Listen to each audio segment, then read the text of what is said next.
now with Dean Obeidallah, the host of the Dean Obeidallah Show on Sirius XM.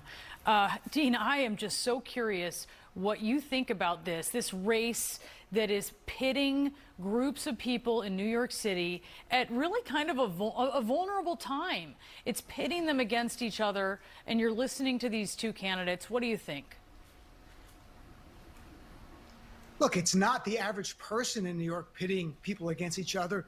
It's a politician in Andrew Cuomo who is going along with anti-Muslim bigotry simply because he thinks it helps him politically. I mean, that's what this is about, Brianna. If Andrew Cuomo was a true leader, he would have stood up to the bigotry against any group, not just Muslims. If it was against Jews or blacks or Latinos, if that person made a joke like that, he would have pushed back.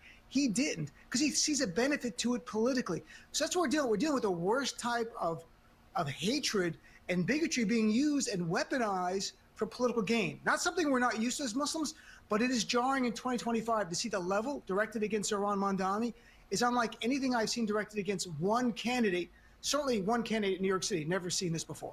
What would you have liked his response to be? Andrew Cuomo's response, it should have been to Sid Rosenberg. He could have even said, look, I know you're joking, but there's no place for that kind of bigotry. That's simple. The idea that Muslims would cheer a terrorist attack in New York is despicable. It is dangerous rhetoric. It tells people we're an other, that we're not fellow Americans when we are. Over 1,000 Muslims serve in the NYPD every day, protecting the lives of New Yorkers. One of the deputy chiefs is a Muslim American.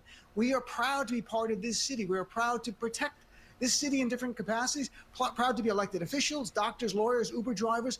We're all part of the mosaic known as New York City. That's what Andrew Cuomo doesn't get. It's not about politics. He's a Democrat. I'm a Democrat.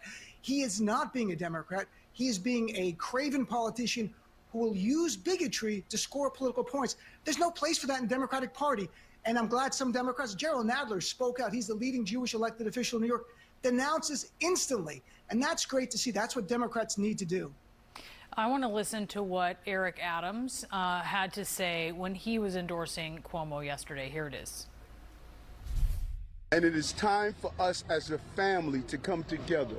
New York can't be Europe, folks. I don't know what is wrong with people. You see what's playing out in other countries because of Islamic extremism. Not Muslims, let's not mix this up, but those Islamic extremisms that are burning churches in Nigeria, that are destroying communities in Germany, that have taken over the logical thinking. What's your reaction? That is worse than what Andrew Cuomo said. Here's the mayor of New York tying Zohran Mamdani, an American, a New York assemblyman, with extremism by terrorists in other lands. There's no connection between Zohran and that. And Eric Adams going, I'm not talking about Muslims. Yes, you are. You know you are. Eric Adams knows Muslims. He's the former Brooklyn borough president. I emceed events that he organized for the Muslim community.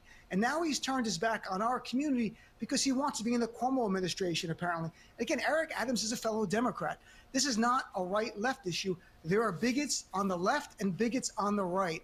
And we need the good people in both parties to stand up and say there's no place, especially in New York City, for this type of hate. Yeah, and whoever is going, whoever's running for mayor, right? They're running to be the mayor of the entire city, in such a diverse city. When you look at Mamdani's approach, do you have any constructive criticism for how he is approaching this?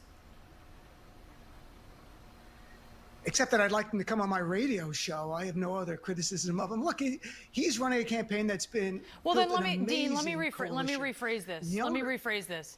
There are people who are concerned, right, about him, and you have New York Congressman Dan Goldman, who had said he wasn't ready to endorse Mamdani. I think that he reflects some New Yorkers who just want to make sure that Mamdani is very clear when it comes to violence as it relates to anti-Israel sentiment.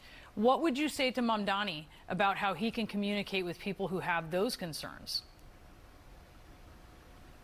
He has been, from everything I've read, meeting with Jewish leaders across New York since winning the primary.